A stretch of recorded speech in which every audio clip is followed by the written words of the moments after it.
সে হাদিসগুলো আরবি বাক্যতে মুখস্থ করতে হবে। 40টি হাদিস আরবি বাক্যতে, চাহে ফাজাইলের হোক চাহে মাসাইলের হোক, যায়ীফ হোক হাসান হোক সহিহ হোক, 40টি হাদিস যে বান্দা, ছোটখাটো হাদিস আছে না, তালাবুল ইলমি ফরিদাতুন আলা কুল্লি মুসলিমিন, একটা হাদিস ইমামের কাছে একদিন মাস করে একটি হাদিস মুখস্থ করবেন। আপনি বুঝেন না বুঝেন, আপনি চাহে অর্থ বুঝেন না বুঝেন, তবু আপনাকে কিয়ামতের মাঠে ফকিহ বানিয়ে ওঠানো হবে। সুবহানাল্লাহ। শিখবেন তো সবাই ইনশাআল্লাহ। তাহলে আজকে যে আসছেন, একটি হাদিসও যদি আপনাদের মুখস্থ হয়ে যায় তাহলে আপনাকে অবশ্যই ফকিহ বানানো হবে। তাহলে আজকে থেকে আমরা সকলে নিয়ত করে নিই, কমসে কম 40টি হাদিস আমরা মুখস্থ করব ইনশাআল্লাহ। ইনশাআল্লাহ। তো বন্ধুরা, আমি যেগুলো হাদিস পড়েছি সমস্ত হাদিস শুধু ইলম সংক্রান্তে। রাসূলুল্লাহ বলেন, সকল মুসলমান নর নারীর উপর ইলমে দ্বীনকে গ্রহণ করা ফরজ আইন। কতটুকু ইলম?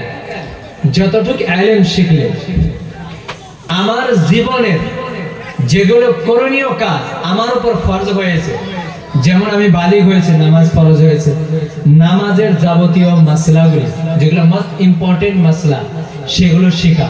যতটুকু শিখলে আপনার নামাজটা শুদ্ধ হবে এতটুকু মাসলা শেখা।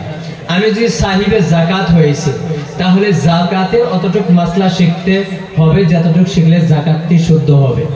আমার উপর হজ ফরজ হয়েছে, যতটুকু মাসলা শিখলে আমার হজটি শুদ্ধ হবে এতটুকু হজের মাসলা শেখা ফরজ আইন।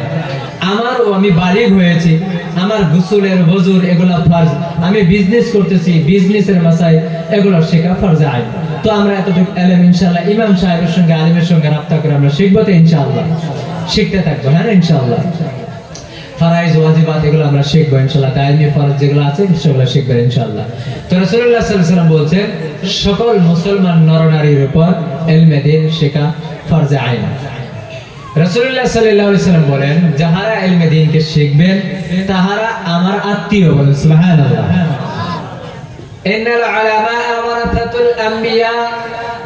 রাসূল বলেন, ইলমকে শিখনে वाला আমি যে হাদিসকে আমি উম্মত পর্যন্ত দিয়েছি, আমার সাহাবাকে দিয়েছি, সাহাবা তাবেঈনকে দিয়েছেন, তাবেঈন তাবে তাবেঈনকে দিয়েছেন। এই হাদিস যে বান্দা শিখবে এবং অন্য পর্যন্ত পৌঁছাবে তাহারা আমার আত্মীয়। আল্লাহ বলেন, রাসূলুল্লাহ বলেন, আমি আত্মীয় আমার মাল ও দৌলতের বানাই না। ইন্নাল আম্বিয়া লাম ইওয়ারিথু দিনারা ওয়ালা দিরহাবা। নবীগণ মাল ও দৌলতের কখনো ওয়ারিস বানান না, নবীগণ ওয়ারিস বানান ইন্নামা ওয়ারাতুল ইলমা ফামান আখাযাহু আখাযা বিহাযযিন ওয়াফির।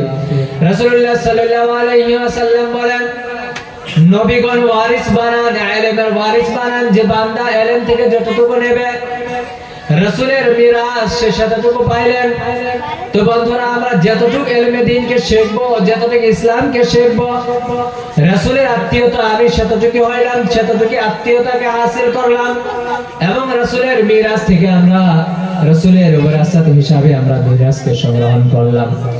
আমার ভাইরা, আজকের এই মাহফিলকে যে আপনারা এসেছেন, আপনাদের নিয়ত যদি কোরআনের বাণীকে শেখা হয়, হাদিসের বাণীকে শেখা হয়, আল্লাহ পাক রব্বুল আলামিন আপনাদেরকেও আল্লাহর নবীর ওয়ারিস বানাবেন এবং কিয়ামতের মাঠে উলামা বানিয়ে আপনাদেরকে উঠাবেন।